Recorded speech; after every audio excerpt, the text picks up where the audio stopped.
ফজরের নামাজে মসজিদে যান, দেখবেন 2-3 তলা মসজিদে কুতে কুতে 1-2 কাতার নামাজি খুঁজে পাবেন, বেশিরভাগই বুইড়া। সারা জীবন আকামতু দিয়ে শেষ বয়সে এসে বাঙালি মুসলমান হাজি সাহেব হয়ে যায়, মসজিদ কমিটির সভাপতি হয়ে বসে।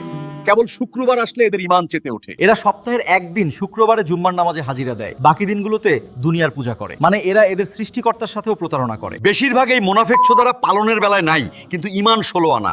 এদের গতর দিয়ে ইমান অনুভূতি ঝরে ঝরে পড়ে।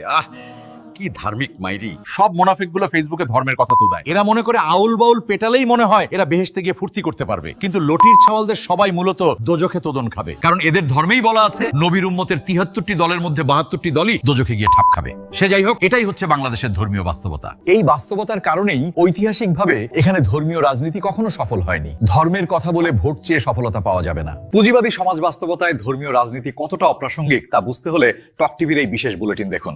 পাশে লিংকে ঠাপ দিন। ট্যাপ আর ঠাপ একই জিনিস।